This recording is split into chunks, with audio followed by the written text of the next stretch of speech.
Honest J. Nowak. Oh yeah.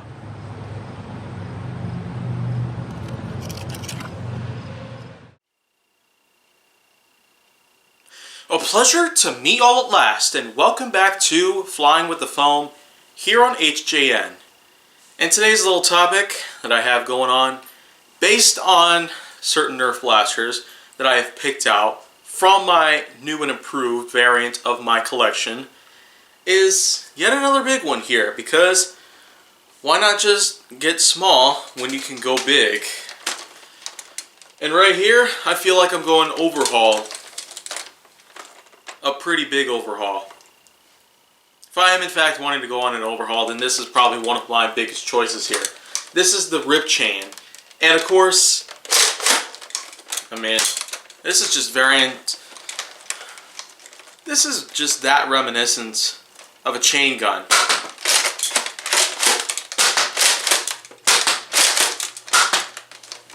And I don't know if it speaks for itself, but if not, then well, I could probably talk you guys with that part. It's basically just that of what some blasters out there, like the Vulcan EBF-25, have not done so well based on operating with chains that can hold darts. Now, chain belts of this type, they're not that common. And it's probably for the main reason because the Ripchain actually doesn't really excel at too much. It's just what it is. It's just a chain gun for the most part.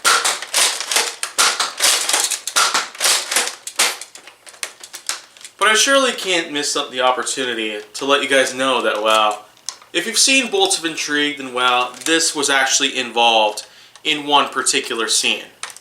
Basically, the scene that was set in December 2019, where I basically had a bit of trouble trying to find out what was out there. And this was one of those blasters that I'd used in the process.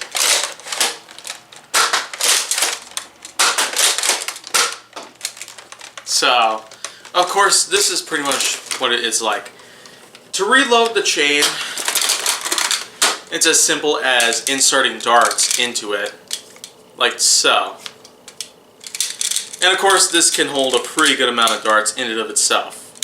Unfortunately, though, unlike the Vulcan one, I currently have not really heard about a mod where you could actually attach multiple chains to it. Although I do see a little pin here which pretty much separates the hinge.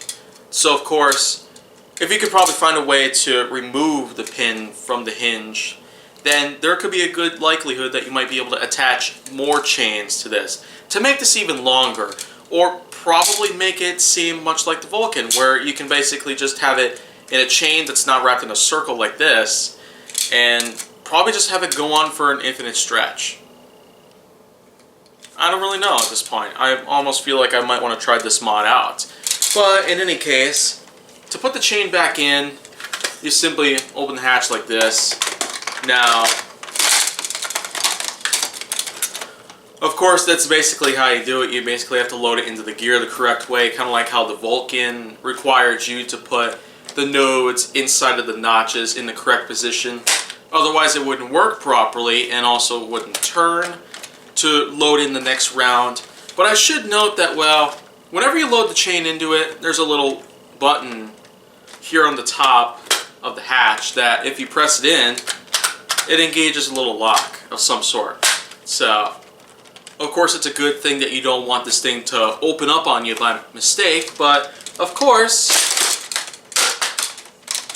it's solely worth noting that once this is disengaged, like there's no chain in it, then basically it doesn't work. You basically have to have something be pressed up against the button here so it locks in, and it can basically just, wow, avoid opening itself up.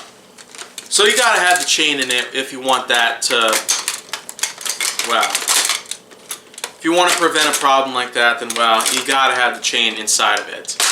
Like so. And of course, this chain is a pretty good capacity already. But of course, I almost forgot to mention as well that you can also do slam fire on this.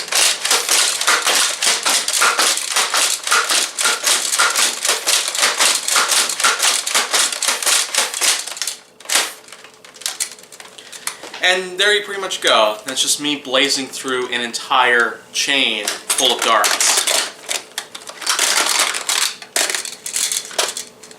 So of course, this blaster in and of itself, it's just one of those types here. It's pretty big for what it is. There isn't really too much that you could put here, so it's almost like wasted space in a way. As long as it doesn't really serve for any particular function, then there probably is not a point of having a ton of extra plastic here. Although there is a tack rail on the top, which can make it useful, as well as a few slings right here, which are made for, well, probably hanging it up on a wall. There's a couple over here as well, so I don't really see much of a problem with that or with this. Although, of course, if you hold down a certain way, then of course the door will open on you. Unless the lock is engaged, so of course, have the chain on if you're hoping to, well, avoid having this problem. But other than that, I really gotta say, this blaster probably is not the best bet based on a modern day sort of chain gun kind of experiment. But maybe Hasbro might actually find a way to sort out some of these problems, and they might actually try at this again.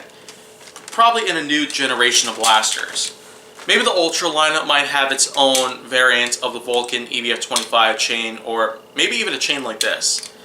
But whatever the case, I certainly feel that the Ripchain is, well, it's not really a bad blaster. It does try to give us a bit of a new focus, a new tune, and a new design scheme, the way that it is, based on a chain gun sort of variety. And that right there is the official last shot that I have put in for this blaster. So I'm going to set this to the side because, in conclusion, the Ripchain really is not a bad blaster, as some people might claim it to be. Its usage of the chain, which is something that has not been incorporated into any blaster for a long time. I feel like that it was a good add-on in this case, and in short, I give Nerf a little congratulatory thumbs up for that part. But there are in fact going to be a lot of other innovations that Nerf might try at it again. Like, I can't necessarily wait until they try to make the next biggest drum. Because even though the Colossatron had a massive 50 dart drum, it's only a matter of time before Hasbro might actually try at it again with the rival style drum mag, or they might even make an even bigger dart mag. Or even a mega dart mag of some sort like that. Even though the Megalodon and Mastodon are pretty much around already and prove to be large drum magazines for mega darts, you just never really know for sure. But anyways, that's all I got to talk about here on HJN at this moment. But if you want to see more, go down to my channel. Make sure that you like, subscribe, comment, follow me on social media, and stay on the Hollywood side.